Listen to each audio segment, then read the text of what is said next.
La commission des lois. Vous avez 10 minutes, monsieur le rapporteur.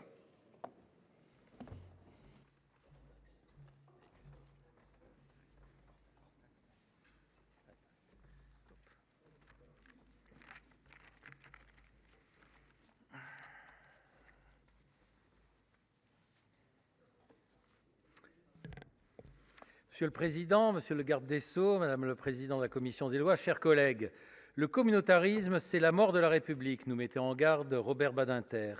Il nous revient aujourd'hui, pour nous en conjurer, de réaffirmer notre vision commune de la République. Telle est l'ambition de la présente proposition de loi constitutionnelle, présentée par notre ancien collègue Philippe Bas, par les présidents Mathieu Darnaud, Hervé Marseille, Muriel Jourda et des membres des groupes Les Républicains et Union centriste. Elle vise à donner un coup d'arrêt à la progression du communautarisme. Ce texte reprend une disposition adoptée par le Sénat il y a 5 ans, presque jour pour jour. La tentative de révision de la Constitution n'avait pas prospéré du fait du rejet du texte par l'Assemblée nationale, le gouvernement s'étant également opposé à son adoption. La proposition de loi constitutionnelle procède de 2 constats. Le premier est que le communautarisme progresse, accélérant la fragmentation de notre société. La République et ses principes fondamentaux, consacrés par l'article 1er de la Constitution, l'unicité et l'indivisibilité du peuple français, l'égalité des citoyens devant la loi et la laïcité, sont contestés de manière croissante par des mouvements et des groupes de pression.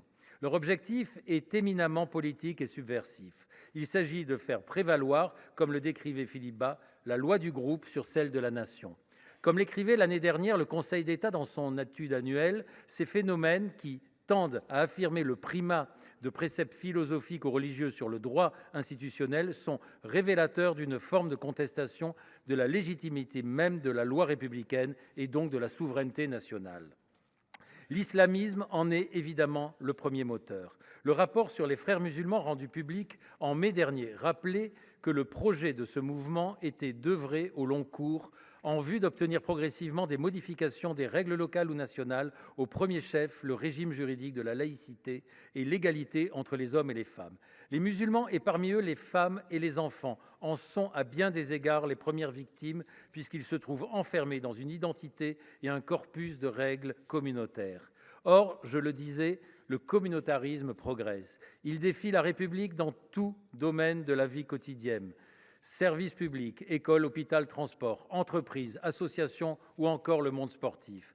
Refuser d'être soigné par un médecin de l'autre sexe, refuser de serrer la main à une femme, refuser de servir certains clients, refuser d'accomplir certaines tâches ou d'assister à des enseignements au prétexte de ses convictions religieuses, ou encore exiger des créneaux séparés dans les piscines ou les clubs de sport. Les exemples de tels comportements abondent. S'ils demeurent très minoritaires, ils le sont de moins en moins. Dans certains territoires, ils tendent à devenir une nouvelle norme. À l'école, les enquêtes menées auprès des enseignants révèlent une pression qui s'accroît et qui les mène à éviter d'aborder certains sujets en classe, voire de s'auto-censurer. En ce qui concerne l'hôpital, le rapport Pelloux, publié en 2022, faisait état d'un consensus sur des faits de radicalisation ou d'atteinte à la laïcité par des agents publics quasiment inexistants avant les années 90 et en augmentation lente mais constante ces 30 dernières années. Le sport voit également se multiplier les dérives communautaristes et islamistes. On ne peut à cet égard qu'inviter nos collègues députés à s'emparer de la proposition de loi visant à assurer le respect du principe de laïcité dans le sport que le Sénat a adopté en février de cette année. Le même phénomène s'observe dans l'entreprise. Année après année, les enquêtes menées auprès de salariés révèlent une place croissante du fait religieux dans le monde du travail. Les revendications communautaires comme les comportements discriminatoires tendent à se multiplier. Il est tout aussi préoccupant de voir que le regard porté sur ces comportements évolue. Un nombre croissant de salariés jugent acceptables les manifestations du communautarisme, y compris celles qui sont constitutives d'une discrimination illégale. J'en viens au second constat, celui que notre droit, mal compris et mal appliqué, laisse les acteurs de terrain, maires, chefs d'entreprise, professeurs, etc., trop souvent démunis devant les revendications et les pratiques communautaristes. En effet, les groupes de pression n'hésitent pas à instrumentaliser au soutien de leurs demandes la liberté de manifester ses convictions religieuses protégées par l'article 10 de la Déclaration de 1789 comme le principe de non-discrimination qui est consacré par le droit européen. Or, c'est par la peur de l'incident ou des accusations de discrimination que le communautarisme progresse de manière insidieuse. Peu au fait de la casuistique subtile de la jurisprudence européenne et nationale, qui tend d'ailleurs à évoluer de manière préoccupante dans le droit du travail. Nombreux sont ceux qui préfèrent des accommodements qui sont souvent tout sauf raisonnables à des contentieux pour discrimination. D'autres encore, et on ne peut que le déplorer, versent dans le clientélisme communautaire.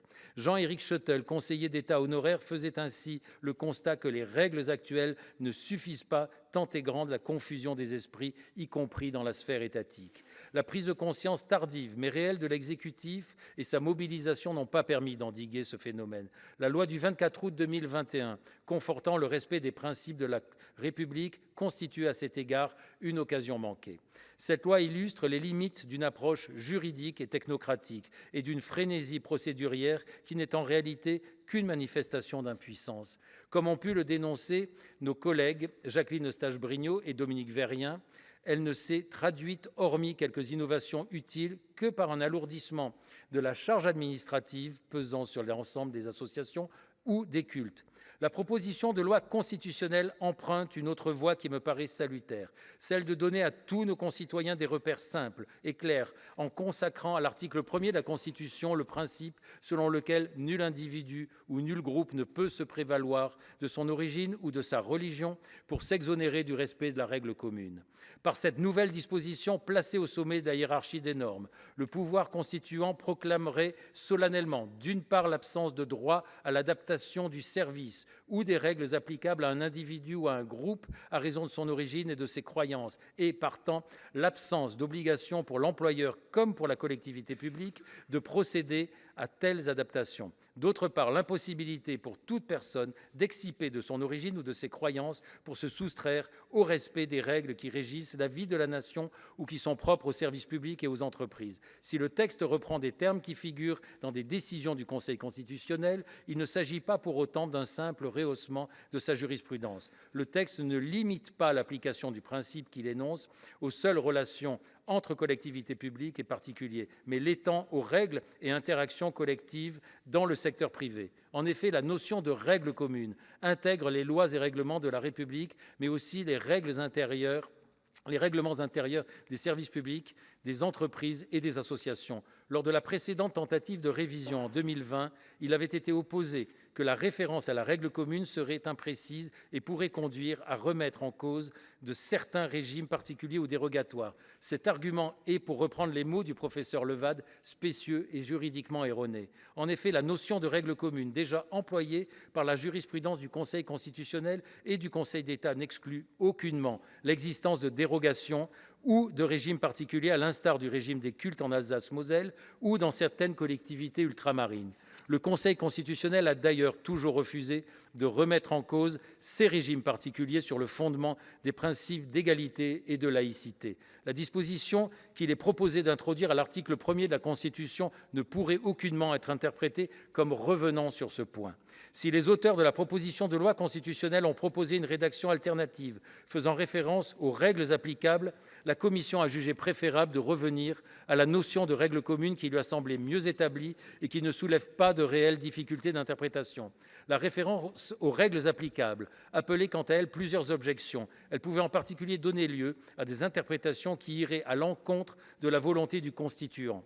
Le texte affirme une règle simple, la liberté de conscience, qu'il ne s'agit aucunement de remettre en cause, n'autorise personne à exiger un traitement à part.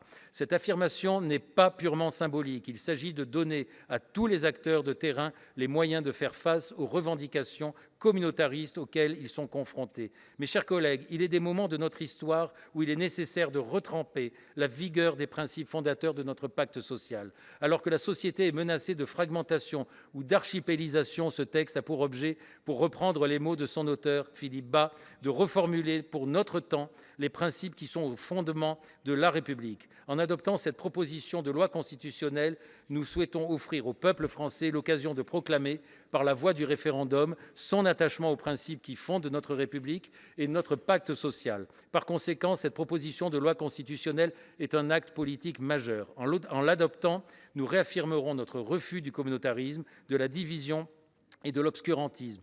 ainsi que notre attachement à la laïcité et à la République. Pour ces raisons, la commission vous propose d'adopter la proposition de loi constitutionnelle ainsi modifiée. Je vous remercie. Merci, monsieur le rapporteur. La parole... Bravo. La parole est maintenant monsieur Gérald Darmanin, garde des